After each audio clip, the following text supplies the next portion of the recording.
হঠাৎ যদি প্রেসার বেড়ে যায় তখন একটা বিপজ্জনক অবস্থার সৃষ্টি হতে পারে। তাই আমি এই ভিডিওতে আলোচনা করব কি কি ভুলের কারণে প্রেসার অনেক বেড়ে যেতে পারে, আর বেড়ে যদি যাই তবে কি করবেন। শুরু করছি কারণগুলো ভালোভাবে বুঝিয়ে বলে। সবচেয়ে কমন কারণ হলো হাই ব্লাড প্রেশারের চিকিৎসা না হওয়া বা অপর্যাপ্ত চিকিৎসা হওয়া। কখন এমন হতে পারে? 4টা উদাহরণ দিচ্ছি। যদি রোগী না জানে যে তার উচ্চ রক্তচাপ আছে, এটাও কি সম্ভব? যা রোগ সে আবার জানে না কিভাবে। শুধু যে সম্ভব তাই না, বরং গবেষণায় দেখা গেছে উচ্চ রক্তচাপের অর্ধেক রোগী জানে না যে তারা এই রোগে ভুগছে, কারণ এই রোগে সাধারণত কোনো লক্ষণ দেখা যায় না। একমাত্র ব্লাড প্রেশার মাপলেই বোঝা যায় কার উচ্চ রক্তচাপ আছে। গত 1 বছরে যারা রক্তচাপ মাপেননি তারা তো জানবেন না তাদের এই রোগ আছে কিনা। না জানলে চিকিৎসাও হবে না, জীবনযাপনে কোনো পরিবর্তনও আসবে না, তখন রক্তচাপ অনেক বেড়ে যাওয়ার ঝুঁকি থাকে। 2, ব্লাড প্রেশারের ওষুধ খাওয়া বন্ধ করে দেওয়া। অনেকেই ডাক্তারের পরামর্শে ব্লাড প্রেশার ওষুধ খাওয়া শুরু করেন, তারপর একটু সুস্থ বোধ করলেই ডাক্তারের পরামর্শ না নিয়েই নিজে নিজে ওষুধ খাওয়া বন্ধ করে দেন। আপাত দৃষ্টিতে শরীরের কোনো সমস্যা হয় না, তবে হাই ব্লাড প্রেশার নীরবে শরীরের বিভিন্ন অঙ্গ প্রত্যঙ্গের ক্ষতি করতে পারে। যেমন ধরেন, উচ্চ রক্তচাপে রক্তনালীর ক্ষতি হওয়া একটা কমন ব্যাপার। রক্তনালীর এই ক্ষতি হঠাৎ একদিন মাঝরাতে রক্তচাপ অনেক বাড়িয়ে দিতে পারে। এজন্যই ডাক্তাররা পরামর্শ ছাড়া প্রেশারের ওষুধ বন্ধ না করতে অনুরোধ করেন। 3, ব্লাড প্রেশারের ওষুধ কমিয়ে খাওয়া। ডাক্তার 2টা ওষুধ দিয়েছিল কিন্তু আপনি একটা ওষুধ খাচ্ছেন, অথবা ডাক্তার বলেছে 2 বেলা ওষুধ খেতে, আপনি 1 বেলা খাচ্ছেন। কারণ জিজ্ঞেস করলে কিছু রোগী বলেন আমার শরীরে তো কোনো অসুবিধা হচ্ছে না, ভালোই আছি। এমনটা করার কারণে আপনার ব্লাড প্রেশার বেড়ে যেতে পারে, সেটা হয়তো আপনি বুঝতেও পারবেন না। এখানে স্পষ্ট করে নেই যে ব্লাড প্রেশারের ওষুধ সারা জীবন একই পরিমাণে খেতে হবে, ব্যাপারটা এমন নয়। অবশ্যই পরিস্থিতি অনুযায়ী বাড়ানো বা কমানো যাবে, এমনকি ওষুধ বন্ধ করে দেওয়া যেতে পারে, কিন্তু সেটা হতে হবে আপনার ব্লাড প্রেশার কত, শরীরে অন্যান্য কি কি রোগ আছে ইত্যাদি বিষয় যত্ন সহকারে বিবেচনা করে। এই বিবেচনার কাজটি নিজে না করে অনুগ্রহ করে ডাক্তারের পরামর্শ নেবেন, না হলে বিপদ হতে পারে।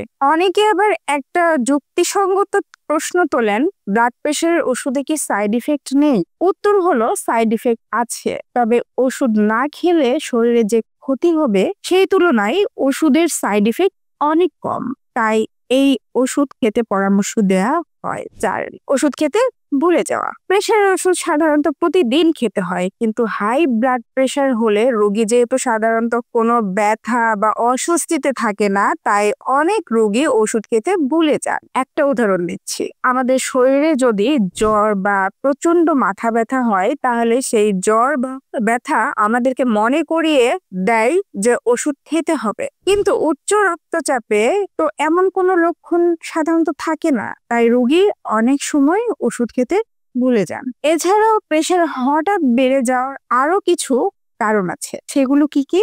মানসিক চাপ, নির্দিষ্ট কোনো রোগ যেমন উচ্চ রক্তচাপ থেকে সৃষ্ট কিডনি বা থাইরয়েড রোগ, আর নির্দিষ্ট কিছু ওষুধ যেমন স্টেরয়েড, ভেষজ ওষুধ, ব্যথানাশক, আইবুপ্রোফেন ইত্যাদি। এখন এসে হঠাৎ ব্লাড প্রেশার বেড়ে গেলে কি করণীয়? আপনি প্রেশার মেপে দেখলেন উপরেরটা 180 বা নিচেরটা 120-এর বেশি। তারপর আপনার প্রথম কাজ হলো না ঘাবড়ান, শান্ত হয়ে বসুন। তারপর 5 মিনিট পরে আবার সঠিক নিয়মে ব্লাড প্রেশার মাপুন। দ্বিতীয়বার মাপার পরও যদি প্রেশার বেশি আসে তাহলে আপনাকে ব্যবস্থা নিতে হবে, আর দেরি করা যাবে না। কি ব্যবস্থা নেবেন সেটা 2 ভাগে ভাগ করে বলছি। প্রথম ভাগগুলো যাদের প্রেশার হাই কিন্তু আর কোনো লক্ষণ নেই তাদের জন্য। দ্বিতীয় ভাগগুলো যাদের প্রেশার হাই এবং সাথে অন্যান্য লক্ষণ আছে তাদের জন্য। প্রথমে বলি যাদের প্রেশার হাই কিন্তু আর কোনো লক্ষণ নেই, এমনটা হলে প্রথম কাজ হলো খুঁজে বের করা কেন প্রেশার এত বেড়ে গেল। প্রেশারের ওষুধ ঠিক মতো কাজ করছে না, নাকি শরীরে অন্য কোনো অসুবিধার সৃষ্টি হলো? এটা একটা সূক্ষ্ম কাজ যার জন্য প্রয়োজন মেডিকেল নলেজ। এটা বাসায় বসে নিজে নিজে করার ঠিক হবে না। তাই একজন ডাক্তারের পরামর্শ নিতে হবে। তবে ডাক্তারের কাছে যাওয়ার আগ পর্যন্ত আর দুইটা কাজ করবেন। এক, ডাক্তারের কাছে যাওয়ার আগ পর্যন্ত প্রতি ঘন্টায় ব্লাড প্রেশার মেপে দুটো সংখ্যায় একটা কাগজে লিখে রাখবেন। সাথে লিখবেন কয়টার সময় এই প্রেশার মেপেছেন, তার পরপর কয়েক ঘন্টা বা দিনে কয়েকবার মাপা প্রেশার এর সংখ্যা দেখলে ডাক্তার বুঝতে পারবেন আপনার ব্লাড প্রেশারের অবস্থা কেমন। 2, আপনি ব্লাড প্রেশারের কি ওষুধ খান, কি পরিমাণে কোন সময় খান, কোন কোন বেলায় ওষুধ খেতে মিস করেছেন, সেই সব তথ্য আর কাগজপত্র একত্রে করবেন। অন্য কোনো ওষুধ খেয়ে থাকলে সেটা হোমিওপ্যাথিক হোক বা ভেষজ ওষুধ হোক, সেগুলোর সাথে করে নিয়ে যাবেন। এই দুটো তথ্য পেলে চিকিৎসকের জন্য সহজ হবে আপনার শরীরে কি হচ্ছে সেটা বোঝা, এবং তিনি প্রকৃত অবস্থা জেনে শুনে একটা সুচিন্তিত মতামত দিতে পারবেন। আপনি কখনোই চাইবেন না যে একজন ডাক্তার আপনার শরীরের অবস্থা না জেনে পরামর্শ দিক। ডাক্তারকে সঠিক তথ্য জানাতে আপনি যতটা সাহায্য করবেন, আপনার চিকিৎসা ততটাই ভালো হবে। এসব দেখে শুনে একজন ডাক্তার আপনার প্রেশারের ওষুধ চেঞ্জ করে বা নতুন কোনো ওষুধ দিয়ে প্রেশার নিয়ন্ত্রণে আনার চেষ্টা করবেন। যদি মানসিক চাপ বেশি থাকে, সেটার চিকিৎসা করবেন। তারপর 1 সপ্তাহ পর তিনি আবার দেখবেন আপনার স্বাস্থ্য এবং প্রেশারের কি অবস্থা। লক্ষ্য হলো ব্লাড প্রেশার 130/80 এর নিচে আনা। লক্ষ্যে না পৌঁছানো পর্যন্ত তিনি অন্তত মাসে একবার আপনাকে দেখবেন এবং লক্ষ্যে পৌঁছে গেলে 3 থেকে 6 মাসে একবার দেখবেন। এক্ষেত্রে আপনি প্রশ্ন করতেই পারেন যে আমি তো ভালোই আছি, তাহলে এত কিছু করার দরকার কি? এটা একটা ভালো প্রশ্ন। তবে ওই যে শুরুতে বললাম, মারাত্মক বিপদ এখনো হয়নি, কিন্তু উচ্চ রক্তচাপ অনেক দিন থাকলে বিপদ আসন্ন। তাই খুব কড়া নজর রেখে রক্তচাপ নিয়ন্ত্রণে আনতে হবে। এতক্ষণ বলেছি যাদের প্রেশার দ্রুত অনেক বেড়ে গেছে কিন্তু অন্য কোনো অস্বস্তি বা বাহ্যিক লক্ষণ দেখা দেয়নি। এখন বলবো প্রেশার বাড়ার পাশাপাশি বাহ্যিক লক্ষণ দেখা দিলে কি করবেন। এই লক্ষণগুলো কি কি সংক্ষেপে বলে দিচ্ছি।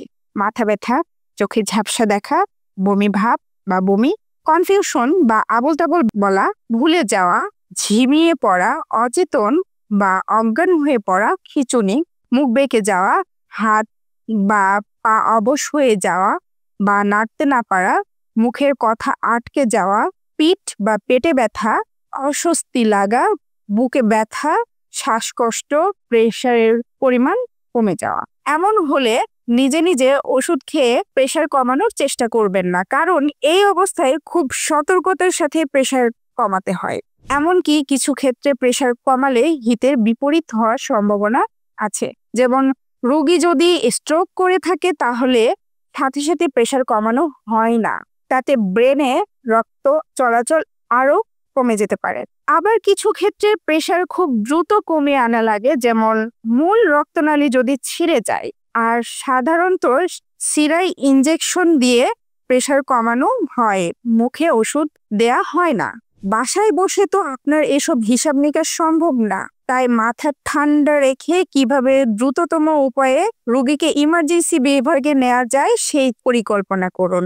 অনেকে জিজ্ঞেস করেন টক খেলে বা তেঁতুল খেলে সাথে সাথে প্রেশার কমবে কিনা। উত্তর হলো না, তাৎক্ষণিকভাবে প্রেশার কমানোর জন্য এটা ভালো উপায় নয়।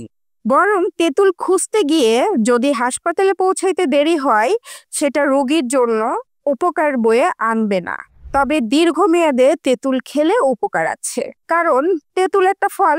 আর উচ্চ রক্তচাপের রোগীকে সাধারণত আমরা দিনে 4 থেকে 5টা মাঝারি সাইজের ফল খেতে বলি, কারণ ফলে তুলনামূলকভাবে বেশি পটাশিয়াম থাকে যা রক্তচাপ নিয়ন্ত্রণে সাহায্য করে। তেঁতুলে ভালো পরিমাণে পটাশিয়াম আছে। অন্যান্য ফল যেমন খেজুর, কলা, কমলা, আম, গাজরেও পটাশিয়াম আছে। তেঁতুল খেতে হবে এমন কোনো কথা নেই। নিরাপদে থাকবেন। শীঘ্রই আবার দেখা হবে।